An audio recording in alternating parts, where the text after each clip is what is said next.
Shri Vishnu Bhise, an ex-student of Honorable Dr Vishwanath Karad, he has worked in the industrial field for over 24 years.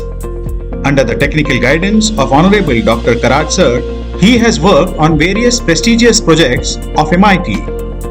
These include the MIT project at Alandi, the domes of Musical Academy, the Raj Kapoor Memorial, the Buddha Vihar at Rameshwar, the largest dome in the world at Raj Bag, and the biggest film studio in India at Raj Bag. On the 34th Foundation Day in 2016, he was also honored with the Jivan Gaurav Puraskar.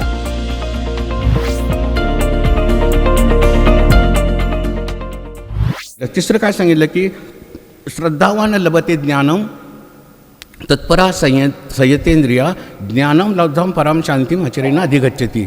म्हणजे काय की तुम्हाला जर समजा कर्मयोग भक्तियोग समजा अवघड पडायला लागला, ज्ञानयोगसुद्धा, तर एक चौथा मार्ग सांगितलेला आहे गीतेमध्ये, ती म्हणजे श्रद्धा.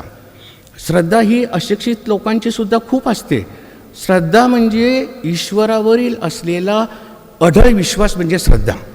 माझं चांगलं केलं आणि वाईट केलं, संकटात टाकलं तरी कोणत्या तरी चांगल्या गोष्टीसाठीच टाकलं असणार मला, ही अढळ श्रद्धा ईश्वरावर पाहिजे, म्हणजे ती श्रद्धा. तुम्ही एखाद्या दगडाला देव समजून जेव्हा पाया पडता तेव्हा त्या दगडात देवत्व येत नाही, तुमच्या देवत्व येतं, ती श्रद्धा. तुम्ही एखाद्या मंदिरात जाता आणि मोठ्या कोणत्या तरी देवाच्या पाया पडता तेव्हा देव मोठा होत नाही, देव हा मोठाच असतो, पण तुम्ही मोठे होता.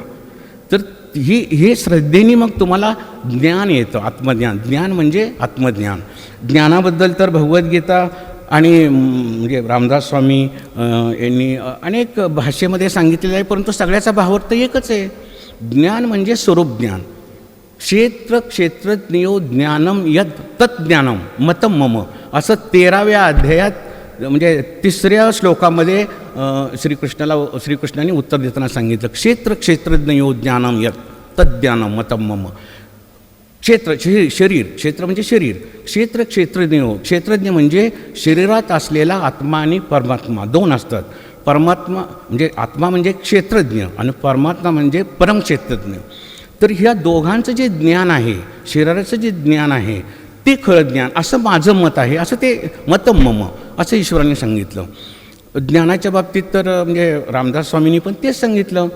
ऐका ज्ञानाचे लक्षणं, पाहावे आपणाशी आपण, तया नाव ज्ञान. म्हणजे आपणाशीच आपण पाहणं म्हणजे आपलं स्वरूप पाहणं. म्हणजे आपलं स्वरूप काय आहे?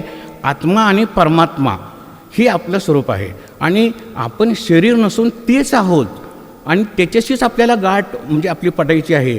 म्हणजे जीवशिवाचं मिलन झालं म्हणजे काय?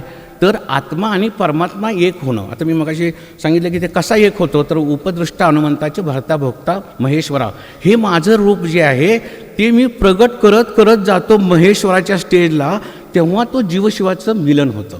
आणि मग तो मनुष्य स्वतःच्या मनाने काम न करता ईश्वरच तो काम सगळे करून घेतो, फक्त शरीर त्या व्यक्तीचं वापरतो. म्हणजे हे असं सांगितलं त्याच्यातून. नंतर दुसरं काय सांगितलं की कशी शांती मिळेल, की शिप्रम भवती धर्मात्मा शाश्वत शांतीम निगच्छती. म्हणजे काय आहे की एक पश्चाताप झालेल्या माणसाला एखाद्या सर्वसाधारण भक्तापेक्षा जास्त शांती मिळते. त्याचं कारण आहे की त्याला जेव्हा पश्चाताप होतो, त्याच्या अश्रू येतात डोळ्यातून, तेव्हा त्याची मलिनता लगेच दूर होते. आणि उदाहरणार्थ वाल्याचा वाल्मिकी झाला.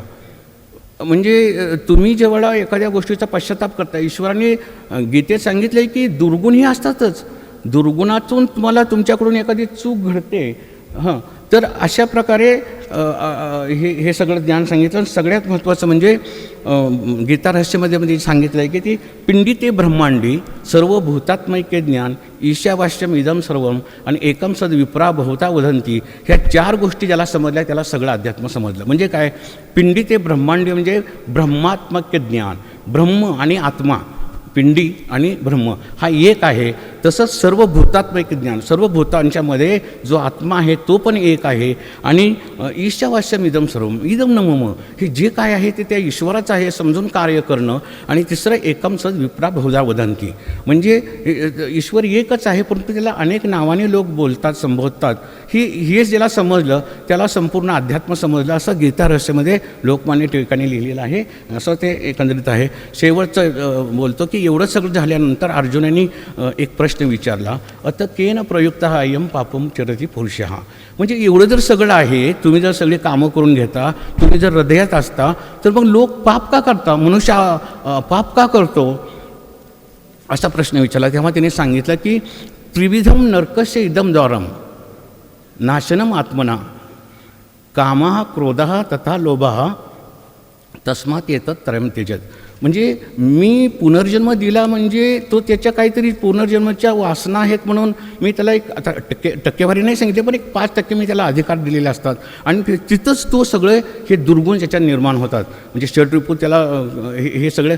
तेव्हा ही जी काम क्रोध लोभ हे जे 3 नरकाची द्वारं आहेत आणि ती तुम्ही सोडली पाहिजेत. आणि मग ते त्रिविधम नरकस्य इदम द्वारम नाशनम आत्मना, असं हे क्रोध म्हणजे काय की आपल्या ज्या काय कामना असतात त्या पूर्ण नाही झाले की क्षोभ निर्माण होतो. आणि त्याच्यातून अनेक क्रोधात भवती समूहात स्मृतिविभ्रमः स्मृतिभ्रष्टात बुद्धिनाशो बुद्धिनाशात प्रणशक्ती, म्हणजे त्याच्यातून मग तुमचा बुद्धिनाश होतो, स्मरणशक्ती जाते, म्हणजे तुमचे अनेक गोष्टी त्यातून वाईट घडत असतात.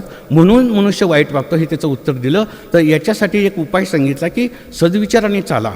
तुम्ही गीतेचा जो काय संदेश आहे तोच आहे की तुमचे विचार जर चांगले असेल, सुसंगत चांगली असेल, तर त्याच्यातून तुमचं चारित्र्य चांगलं असेल तर तुमचा चारित्र्याचा इमला उभा राहील.